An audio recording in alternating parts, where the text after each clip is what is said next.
Edward ended up in Hong Kong, abandoned by the Intercept on his own. Julian used the tools of secrecy, encryption, deceit, duplicity to confuse the CIA pursuing. When I say duplicity, having a false trail, laying a false trail, so that the CIA followed the wrong trail and managed to get Edward to safety. Edward reached out to Julian for assistance, stranded in Hong Kong. So that's their communication.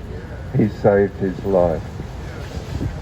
And Edward remains on the committee to protect Julian Assange. Committed to each other's cause. That's amazing. Thank you for sharing that. Thanks for asking that question, Razaka. You had a question? I was just thinking that recently there's been some other whistleblowers that came out about a really effective prophylactic against COVID and how it's saved lives in places where it was used. And the man is a devoted liberal. But continually says that he thought he was being hyper cynical. And every time he investigated more, he realized he was being way too naive. And I wonder if part of Julian's struggle is that perhaps that he know the depth of corruption and or has he learned more about it, or does he have a sense that there still are good people in some places of power? Official power, not just our power. Yeah, I think, Yeah. you know, when But that innocent stuff. all these organisations, Department of Defence or State Department or the CIA, they're all just made up of people. So there's people in there like you and I. There's good people, there's bad people. So within all these institutions, there exists the Edward Snowdens, the Daniel Hales, these whistleblowers. They're in there. They have a sense of. They have principles. They have a sense of right and wrong, and when they come across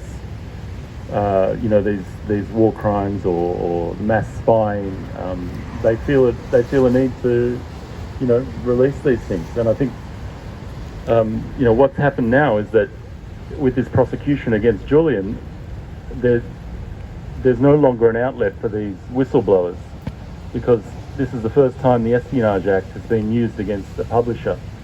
So now, say the New York Times or the Washington Post or any other media outlet, if they receive some national security leak, they now have to consider whether they will come under an Espionage Act prosecution. So if you're a good person in one of these institutions, if you're a principled person who sees injustice and you're looking at it and you say, I need to leak this, I need to put this out, but then you turn around and it can't be printed anywhere because these these publishers can now be prosecuted under the Espionage Act.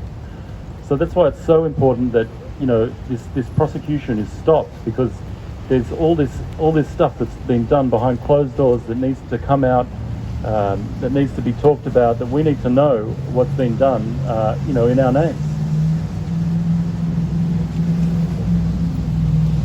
Thank you. I just worry about you all getting in the rain there, and it's COVID season. So look, we better call it a wrap, I reckon. And I just have one question. Does he receive mail? Does Julian receive mail? yes, there's even a website. It's called writejulian.com. Does he receive Yes. Yeah, sometimes back in the early days when he was first put into Belmar, they saved up the mail for 3 months, so there's over 1,000, a great big stack of letters, which I tell you, when you're in jail, receiving support from the outside, knowing that outside the jail there's people who are interested in your circumstances is really important, vital to the strength to go on living. So that in the case of Namir, you know, write him a letter, drop him a line.